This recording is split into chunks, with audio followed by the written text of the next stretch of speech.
امام جعفر صادق علیہ السلام کی نیاز کی کہانی یعنی کہ کنڈوں کی نیاز کی کہانی، جسے سن کر آپ سب کا ایمان تازہ ہو جائے گا۔ محترم ناظرین، ایک شہر میں ایک غریب انسان لکڑیاں کاٹ کر بڑی مشکل سے اپنا گزر بسر کرتا تھا، یہاں تک کہ اس کی حالت یہ تھی کہ دن بدن اس پر قرض چڑھتا جا رہا تھا۔ ایک دن اس نے اپنی بیوی سے کہا کہ کیوں نہ میں دوسرے شہر جا کر محنت کروں، کام ڈھونڈوں تاکہ ہمارا قرض اتر جائے اور ہمارے حالات بہتر ہو جائیں۔ اس کی بیوی نے کہا اگر آپ کی یہ مرضی ہے تو ٹھیک ہے، میں آپ کے لیے دعا کروں گی، یقیناً اللہ تعالی ہماری مدد فرمائیں گے۔ بس وہ شخص وہاں سے دوسرے شہر کی جانب نکل گیا۔ دوسرے شہر میں اس نے بہت کام ڈھونڈا لیکن اس کو کام نہیں ملا، تو اس نے وہیں لکڑیاں کاٹ کر گزر بسر کرنا شروع کر دیا۔ اس نے یہ چاہا کہ کچھ پیسے جمع کر لوں، اس کے بعد اپنے وطن واپس چلا جاؤں گا، لیکن اس کی بیوی روتی رہتی تھی، دن رات دعا کرتی رہتی۔ جب اس کے گھر میں کچھ بھی نہ بچا تو وہ گزر بسر کرنے کے لیے شہر کے وزیر کے پاس گئے اور کہا کہ میں غریب اور لاچار ہوں، مجھے اپنے گھر میں تھوڑی سی جگہ دے دیں، میں آپ کے گھر کا کام بھی کرتی رہوں گی، مجھے بس 2 وقت کا کھانا دے دیں۔ وزیر نے اپنی بیوی کو کہا کہ اس کو گھر میں رکھ لو اور اس کو نوکروں کا کام سمجھا دو۔ وہ مجبور عورت اس وزیر کے گھر کام کرتی رہی اور اپنے شوہر کے لیے دعا مانگتی رہی۔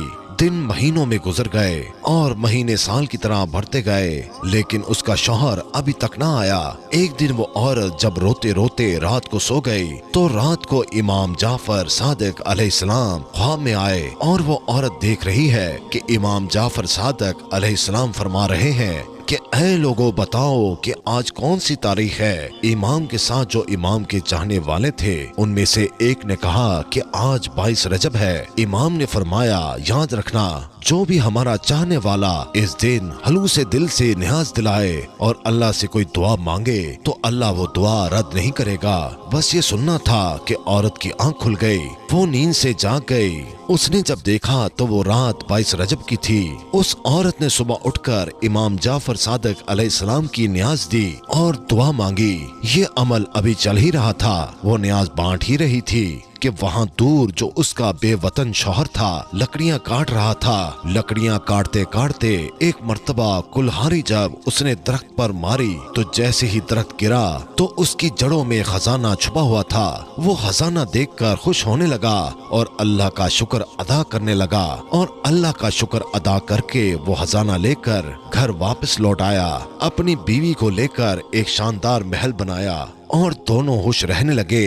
پھر بیوی نے اپنے شوہر کو بتایا کہ جو اللہ کا کرم ہوا ہے یہ امام جعفر صادق علیہ السلام کا صدقہ ہے۔ امام جعفر صادق علیہ السلام میرے خواب میں آئے تھے، انہوں نے کہا تھا کہ اس دن نیاز کر کے اللہ سے ہمارے صدقے دعا مانگو، تمہارے حالات بدل جائیں گے۔ وہ دونوں میاں بیوی اس دن امام جعفر صادق علیہ السلام کی نیاز کرتے۔ ایک دن وزیر کی بیوی چھت پر گئی، دور سے دیکھا کہ ایک عالی شان گھر بنا ہوا ہے۔ اپنی کنیزوں سے پوچھا کہ یہ اتنا شاندار گھر کس کا ہے؟ کنیزوں میں سے ایک کنیز نے کہا اے شہزادی، یہ آپ کی اس کنیز کا گھر ہے جو آپ کے ہاں کچھ دیر کام کرتی رہی۔ شہزادی نے کہا اتنا بڑا محل کیسے بنا؟ جاؤ اس کو بلاؤ۔ کنیزیں جاتی ہیں اور اس عورت کو بلا کر لے آتی ہیں۔ وہ عورت امام جعفر صادق علیہ السلام کا پورا واقعہ ان سب کے سامنے بیان کر دیتی ہے۔ نیاز کے خواب کا خلوص دل سے وزیر کی بیوی کو بتاتی ہے کہ امام نے کہا تھا کہ اس تاریخ کو نیاز کرو، میں نے دل سے نظر و نیاز کی، اللہ نے مجھے نواز دیا۔ وہ وزیر کی بیوی دل ہی دل میں کہنے لگی کہ اس سے بڑا جھوٹ میں نے کبھی نہیں سنا، یقیناً اس کے شوہر نے کہیں سے چوری کی ہوگی اور اس کے بعد یہ میرے سامنے کہانیاں بنا رہی ہے۔ وہ عورت تو وہاں سے چلی گئی، لیکن وزیر کی بیوی کے دن بدلنے لگے۔ اچانک سے نائب وزیر جو وزیر سے حسد رکھتا تھا اس نے بادشاہ کو بھڑکانا شروع کر دیا اور بادشاہ نے وزیر کو بلا کر پورا حساب مانگا۔ وزیر جب حساب دینے لگا تو حساب صحیح دے نہیں پایا۔